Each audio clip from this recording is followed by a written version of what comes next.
I'm going to show you some of the features of the Platinum Tools EXO frame and EX44 series of pass-through RJ45 network connections.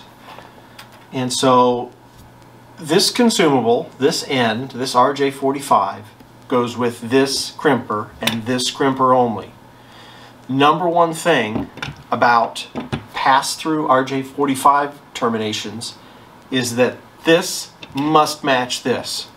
You cannot switch brands.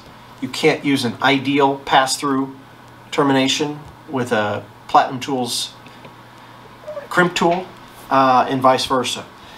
Now, the RJ45 and how it plugs into something may be standardized. The outside dimensions may match the RJ45 standard, but that does not mean that the tool and this are interchangeable. In fact, there's many patented features about this. So,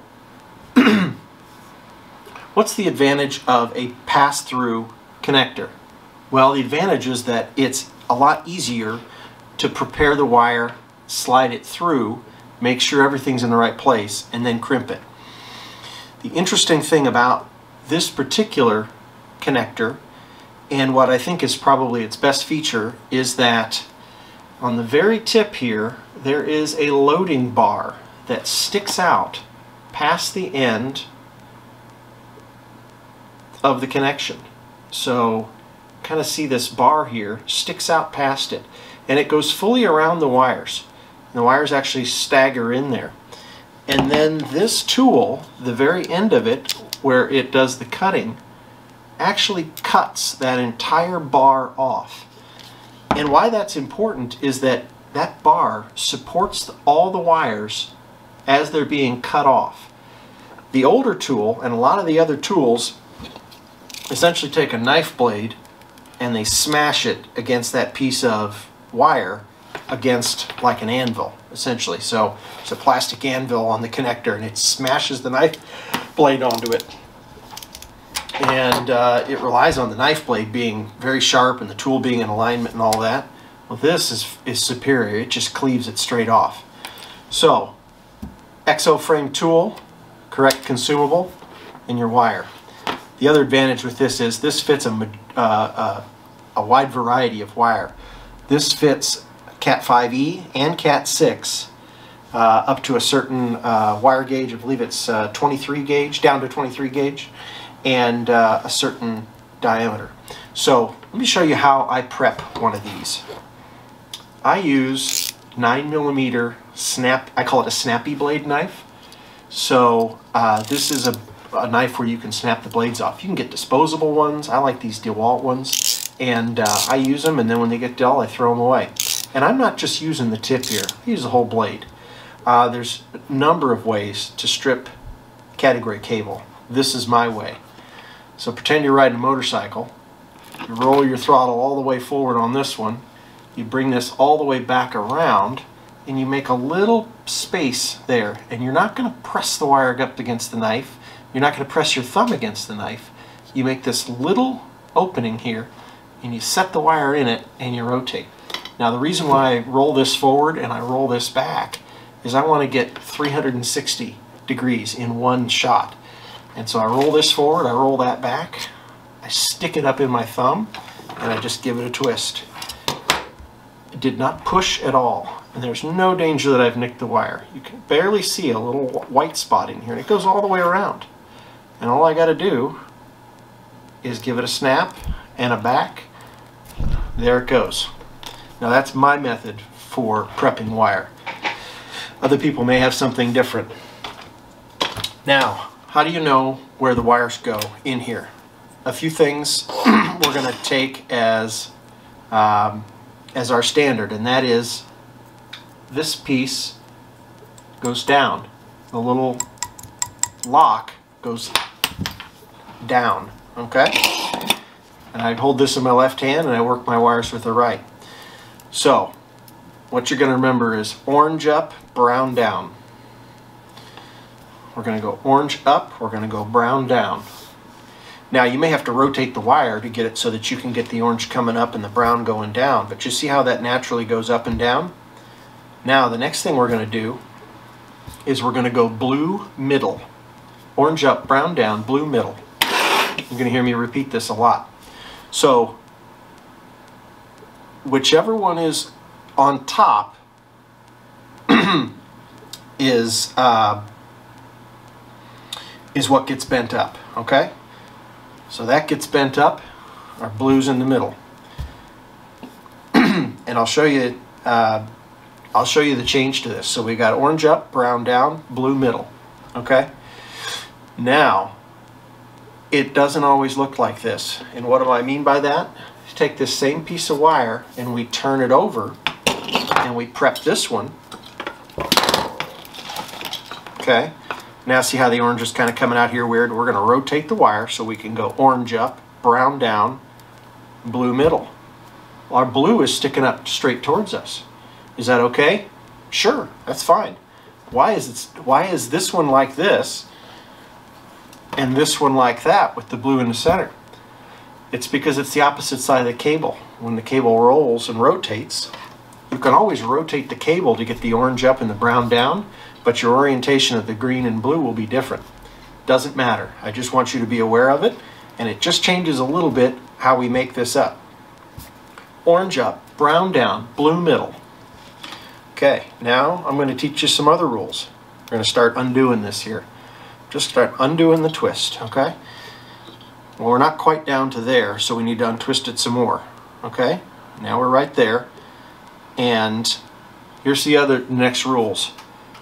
The light colored is up, the dark colored is down, usually, okay? But for the blue, we're going to start it out with it different here. So the blue is up, the white is down. The blue is always in the middle. No matter which side you got, the blue is in the middle. And just to note, we are doing TIA B spec. B spec is probably the most common for most work. So I'm going to show you B spec, okay? So here's the rules. You never have two solids next to each other. You never have two stripes next to each other. The blue is always in the middle, and we build from there, okay? So we untwisted that so that we can get the solid on top and the light color on the bottom, the stripe. This one is just a lighter blue, but that's the stripe. Now we need to kind of straighten these out. The way I straighten out wires, just like you're making a ribbon, you kind of take this and you put a little stress in it, put a little bend in it, and you pass it through your finger. Now you do it the other way. Put a little stress in it. You do that about 3 or 4 times, and now it's straight. See how that one's straight and this one's got a little wigglies in it? Okay, so I do the same thing. I kind of pass it through my fingers a couple times, and now it's fairly straight. Okay, so now I'm going to get these kind of in the right position. Okay, so we got the blue up and the stripe down. Now we're going to add the green on top of it here. Okay, so remember our rules.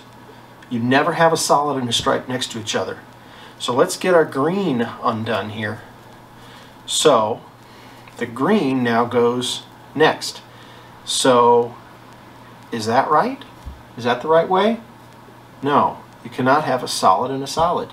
It's got to be stripe solid, stripe solid, stripe solid. And the green goes outside the blue. Okay?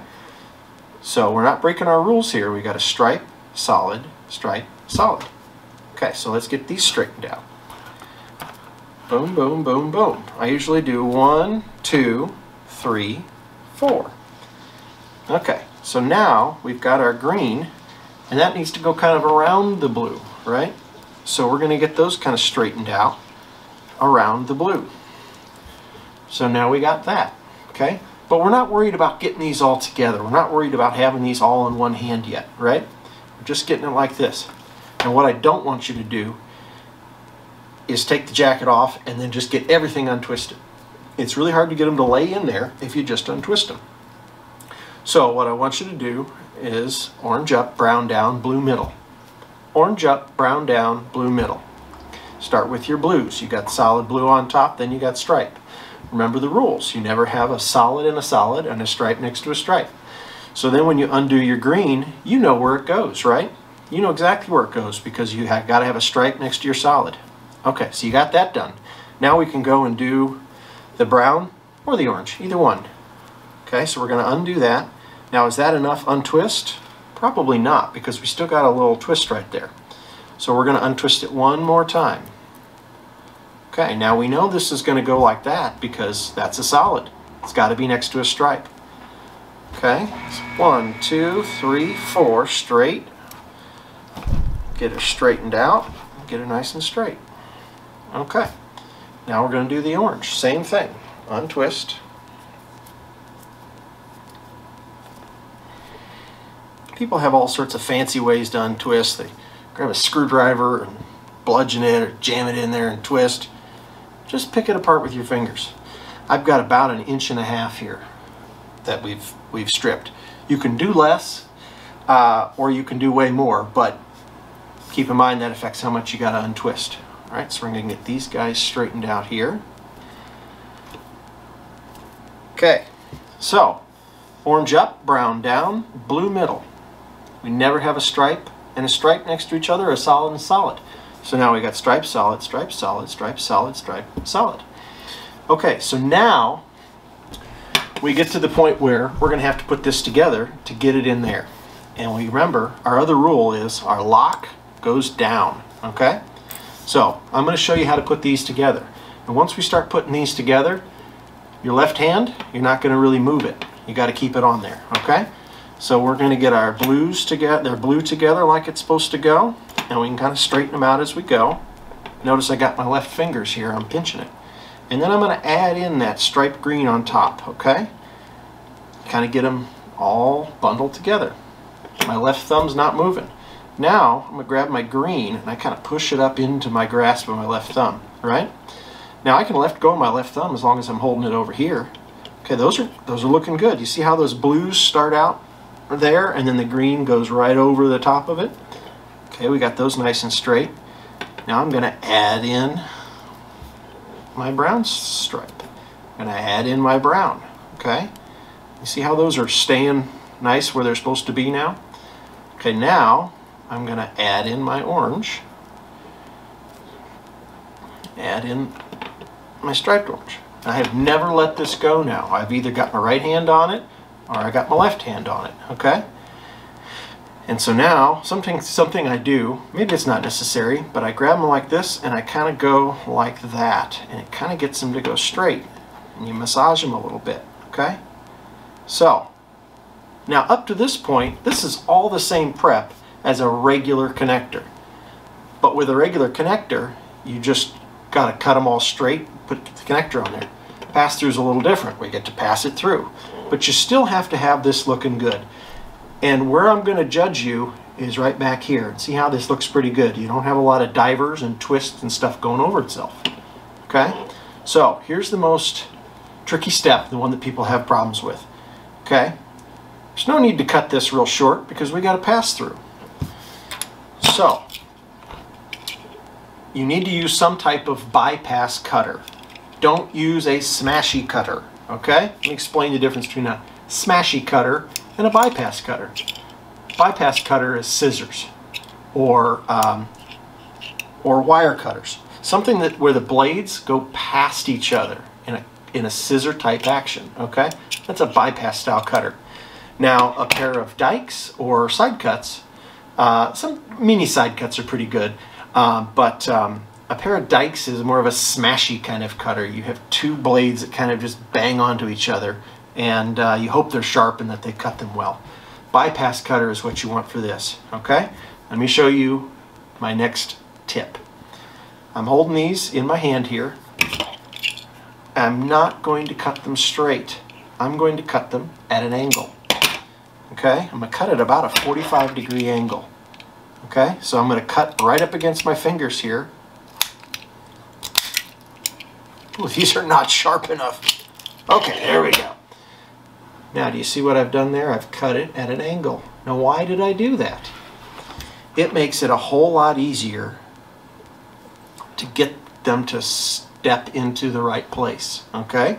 So remember our rules. We got this pointing down, which means we've got the terminals pointing up. Got this in my left hand, and I have not let this go, right? Everything's in the right order. Now here is the finesse, okay? when I start sticking this in there, at some point I got to let this go because I got to get the connector on it. So how do we do that? Well, that opening in there is pretty big. So if I stick this in there and I let my left hand go, it's going to get out of control. So what I do is I put this in there and I'm going to push down on this connector, but push this connector down onto the wires and stick it in there. I'm pushing down on the connector against the wires. Now look, I got my thumb off there, but the wire's not going anywhere because I've got it captured between this pointer finger and pushing down on that. And now all I have to do is kind of shove it through there. Okay? So now look at that. Now you've got your wires coming through there. And so I kind of shove it on as far as she'll go. And I look at my wires. Orange up, brown down, blue middle, green around the blue. Okay? Now what you can do is you kind of grab this and you give it a good little pull. And that pulls the jack of the cable right up in here. Okay? Now we are ready to crimp. We've checked everything. It looks good. One thing you can do is you can kind of twist those together a little bit. And if my snips were sharp, these are my backup snips, I would have had that a little longer. I put a little twist in there. The connector won't fall off. Sometimes what I do if I'm terminating a bunch of these is I'll do all that and I'll just leave them like this and they won't fall off. And then you take your crimp tool and you kind of got to feed that through there.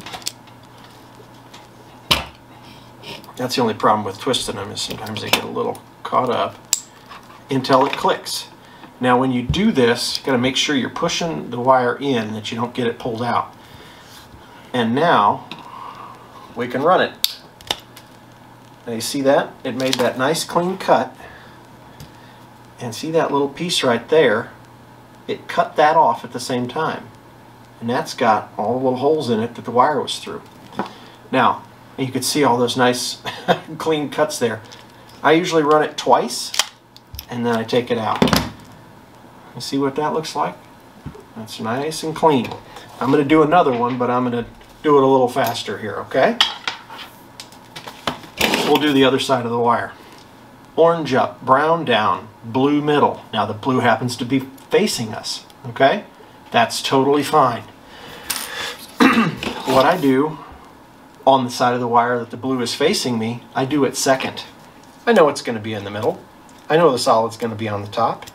So I start with my green.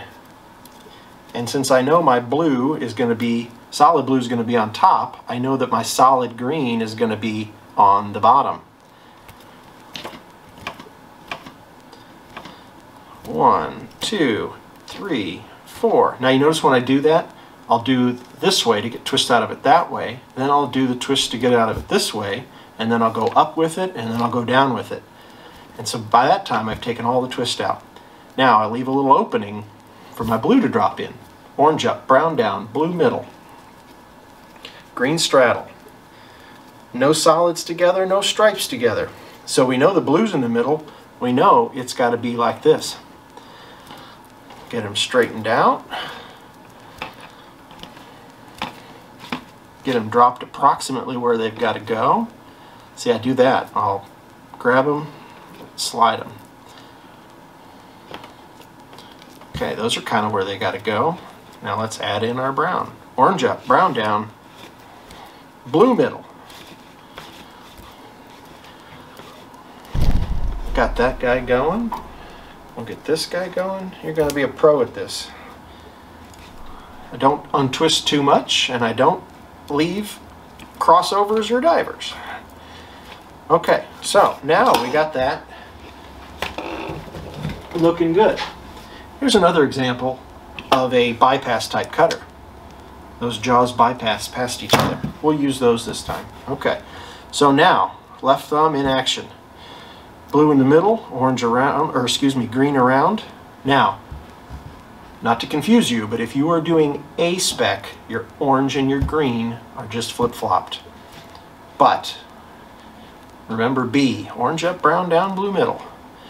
Okay, I added those oranges in there, get those nice and straight.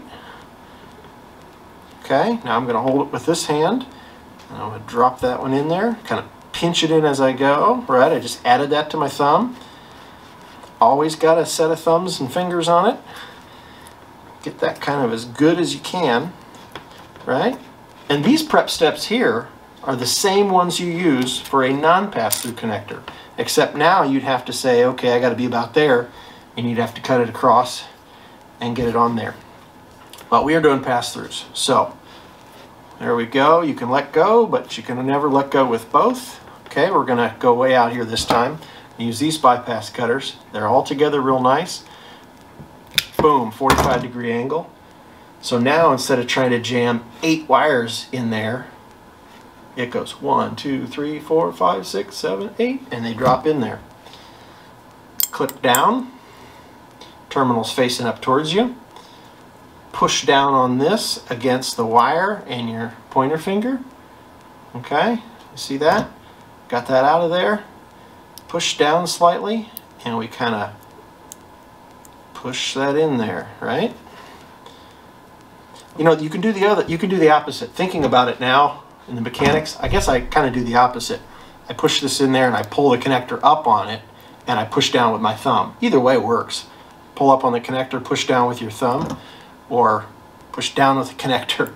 But thinking about it now, I guess I do this. So like that, and then we shove her in there. Let's see, get her started. Okay, shove her in there.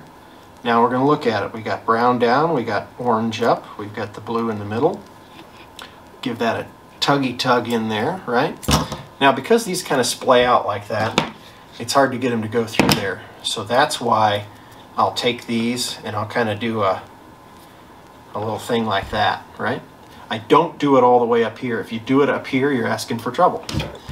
So now I can kind of get that in there, click it in. That's clicked in. I'm pushing on my blue. Run it once, run it twice, pop it out, and it's perfect. So there we go. We just spent $2 worth of terminals to make a 30-cent patch cord. But that wasn't the point. The point was to show you how to prep Cat6 cables, or Cat5, this will work for Cat5 and Cat6, for the Platinum Tools EXO-45 connector.